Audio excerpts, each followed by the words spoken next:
So Malcolm, it's now 1:10 and we haven't had any results in yet, but is there something interesting to say about the turnout in this referendum? Certainly, it's much larger than the previous turnouts in elections that we've seen in Scotland over the past few years. We are probably, if we're not heading for a record turnout, certainly we're going to get very close to it. We've had places like Clackmannanshire announcing turnouts of about 89%, which is huge.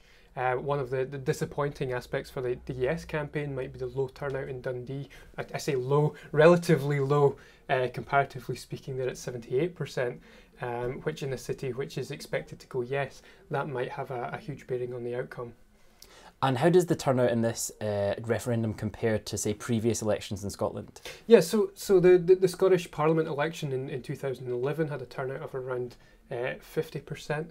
And I think the Westminster election in 2010 was around 65%, which those are relatively high compared to the European Parliament election earlier this year, which was around 40%, and the local council elections, which were between 35 and 40% as well. So in the recent history, we've had relatively low turnout. So tonight's blowing all that out of the water, and we're having huge turnout across the country, and on what is clearly a very important issue.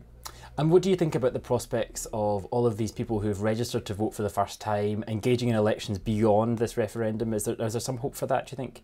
I think that's the big challenge for politicians is to manage to keep those people engaged in politics. We have had this campaign over the last 2 years that has been very citizen-led. It's been very active. We have had so much public engagement. We've had town hall meetings. Ourselves, we've been working very much with schools and various community organisations.